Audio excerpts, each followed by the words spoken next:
saya ingin menegaskan saja bahwa apa yang terjadi kemarin pada saat gelar perkara khusus itu adalah termasuk diawali dengan ketika izin sini. Tuh, mic penting ini. Nah, termasuk ketika kami juga menyerahkan ya hasil research yang sudah diterima langsung ya oleh Pak Direskrim ya Pak Imanudin, yaitu kenapa kami melakukan analisis ijazah yang 99,9% palsu ya. Dan saat itu juga saya terangkan, jadi kami itu ya, saya, Dr. Rismon, Dr. Tifa itu mempresentasikan, dan pada saat presentasi tidak ada sanggahan apapun ya.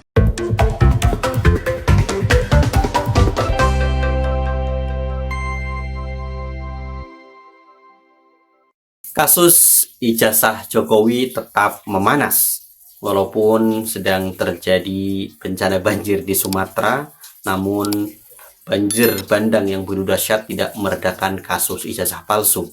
Setelah gelar perkara yang dilakukan Polda Metro Jaya ya pada 15 Desember 2025 yang lalu, namun tetap saja kasus ini terus berjalan. Ya, sudah ada 8 tersangka dengan 2 klaster yang berbeda.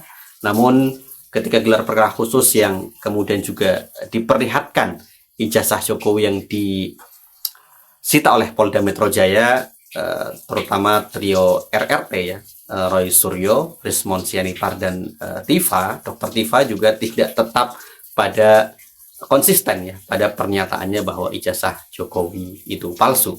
Berikut adalah tulisan dari Dr. KRMT Roy Suryo ya terkait ijazah Pak Jokowi. Meski coba ditunjukkan di gelar perkara khusus, tetap saja ijazah 99,9% palsu. Sebenarnya saya sudah tidak perlu lagi menuliskan soal ini, sebab selain peristiwa gelar perkara khusus sudah hampir seminggu berlalu, Senin 15 Desember 2025 dilaksanakan di Polda Metro Jaya dalam beberapa live dialog VTV mainstream, Rakyat Bersuara iNews Selasa 16 Desember, Kini Indonesia Kita, Garuda TV, dan Head to Head CNN 17 Desember, serta Sapa Malam Kompas TV 18 Desember, bahkan beberapa podcast seperti Sentana TV dan Madilog Forum TV. Hal ini pun sudah saya bahas secara lesan. Namun sampai saat artikel yang ditulis Minggu 21 Desember 2025, masih sangat banyak pertanyaan diajukan ke saya baik melalui Japri WhatsApp maupun call langsung, di mana intinya ingin memperoleh penegasan mengapa saya, Dr. Rismon, dan Dr. Tifa khususnya, serta para kuasa hukum kami yang masih berpenglihatan normal umumnya alias mata dan hatinya tidak tertutup sesuatu, sepakat menyatakan bahwa selembar kertas yang maksudnya akan dipaksakan sebagai ijazah pada kenyataannya secara teknis tetap terbukti 99,9% palsu. Jelasnya secara teknis, selembar kertas yang masih dalam map berlapis plastik dan tidak dibuka sama sekali alias kertas tersebut tidak dikeluarkan dari plastiknya tidak bisa dikatakan sudah diperiksa, apalagi diteliti atau dianalisa teknis, karena memang tidak dipegang apalagi sampai diraba. Harus diketahui oleh masyarakat Indonesia, atas syarat dan ketentuan yang diberlakukan oleh PMJ, semua peserta dalam GPK minggu lalu hanya maksimal diperbolehkan melihat dengan indera penglihatan biologis alias mata saja tanpa satupun alat bantu apapun. Terlalu. Padahal kalau memang mau fair dan tidak ada faktor X yang disembunyikan apapun, kertas dalam map plastik tersebut harusnya bisa dipegang, diraba, bahkan diterawang secara langsung atau bahkan difoto dan dipindai dengan mesin second resolusi tinggi hingga ribuan dpi atau dot per inch sebagai advice teknis dan ilmiah yang disampaikan oleh pakar fotogrametri senior yang juga ahli forensik analog dan digital lulusan UGM asli, Profesor Tono Saksono. Jadi situasi di lantai 2 gedung Reskrimum PMJ saat itu memang seperti suasana di rumah Jokowi, Sumber Solo pada tanggal 16 April 2025 yang lalu, di mana konon beberapa wartawan ditunjukkan juga selembar kertas tanpa boleh difoto apalagi di video. Ya, bahkan saat itu para wartawan tidak diperbolehkan membawa alat komunikasi, semuanya tinggal di sita ya, atau kemudian dititipkan ke penjaga rumah Pak Jokowi, baru kemudian masuk ke rumah Pak Jokowi.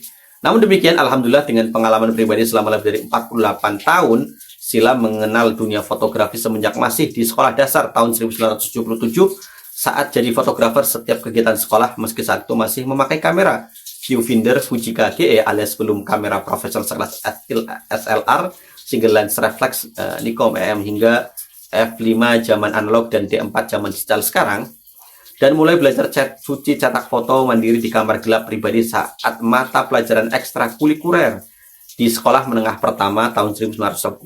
Saya langsung bisa mengetahui bahwa pas foto seseorang berjas hitam dan berkacamata yang ada di lembar kertas itu sangat meragukan bila dikatakan dicetak semenjak tahun 1985, alias sudah berumur 40 tahun dari sekarang.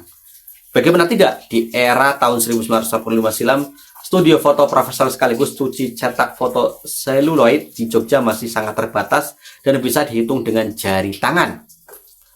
Oleh karenanya nama-nama seperti Star Foto, Huasin, Likong, Heri Gunawan, Johnny Hendarta hingga NASA, Aneka Warna, Duta, dan Arta adalah nama-nama awal yang dikenal namun juga terbilang mahal bagi kantong mahasiswa.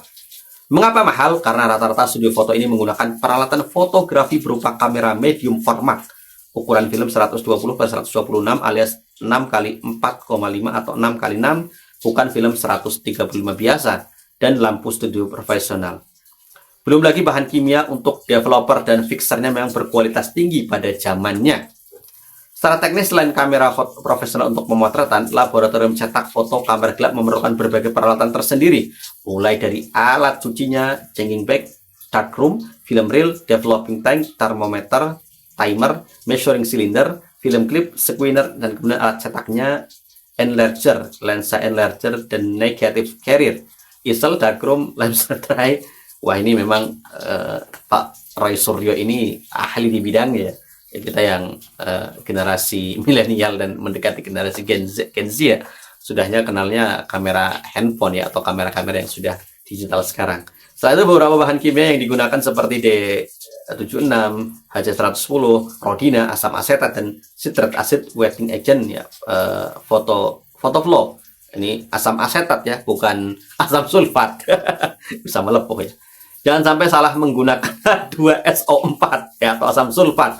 Sebagaimana Fufu Fafa alias GRR telah menyarankan ibu hamil meminumnya dulu, padahal harusnya asam folat ambiar. Penggunaan bahan kimia yang benar dan terukur data sangat penting, sebab memang ada juga waktu itu beberapa laboratorium kaki lima alias tukang cetak foto pinggir jalan menggunakan gerobak dan lampu petromak yang akrab dengan mahasiswa karena lebih ekonomis tarifnya dibanding studio foto profesional di atas. Namun jelas ada harga, ada kualitas. Maka hasil cetak pas foto dari gerobak ini tidak awet dan sangat mudah terjadinya proses yang disebut fading. Warna memudar atau kontras hilang, color side, warna berubah misalnya jadi kuning, merah, magenta atau sepia. Silver mirroring, kilap keperakan di permukaan foto hitam putih. Yellowing, kertas menguning karena oksidasi dan sisa fixer. Vinegar syndrome atau khusus film celluloid aseset, film berbau asam, melengkung, rapuh, dan image bleaching, gambar hilang sebagian atau seluruhnya. Ya, dulu ternyata ada juga ya foto-foto yang di pinggir jalan, ya, kaki lima gitu ya. Oleh karenanya kualitas foto orang berjas hitam dan berkacamata yang berada pada selembar kertas yang ditujukan oleh saat GPK di PMJ kemarin yang masih sangat tajam dan kontras, sangat tidak berkesesuaian dengan kondisi serta fakta teknis apabila benar pas foto tersebut dicetak tahun 1985 alias 40 tahun silam bila dihitung tahun 2025 ini. Kecuali memang pas foto tersebut hasil cetakan menggunakan print inkjet atau laser modern dengan sistem digital. Artinya, cetakan pas foto tersebut sama seperti keajaiban font Times New Roman, deskripsi sebagaimana hasil analisis sebelumnya yang melampaui zaman karena font tersebut di Windows baru dikenal setelah tahun 1992. Kesimpulannya, sebagai ketua Publisia Foto Club PPC UGM 1998 sampai 1990, Sekretaris Himpunan Seni Foto Amatir HISFA tahun 1992-1994, anggota Dewan Penyantun Galeri Foto Jurnalistik Antara GFJA 2000 sampai 2005, Wakil Ketua Federasi Perkumpulan Seni Foto Indonesia FPSI 2006 sampai 2008, dan pernah menjadi juara nasional 1 foto perkebunan 1995, juara nasional 1 foto perpostal 1995, juara nasional 2 foto Iptek 1998, juara 1 rally foto Fuji di Padang 2002, juara 1 rally foto Fuji di Bandung, Jakarta, dan Jogja 2003, dan juga menjadi dosen fotografi di UGM 1991 sampai tahun 2000 dan isi 1994 sampai 2004. Saya dengan tegas sekali lagi mengatakan bahwa selembar kertas yang ditujukan saat GPK di PMJ, lalu kalau mau dipaksakan sebagai ijazah FKT UGM tahun 1985, belum lagi kalau diuji benar watermark, emboss, dan kertasnya secara carbon dating, maka bisa dikatakan hal tersebut adalah 99,9% palsu.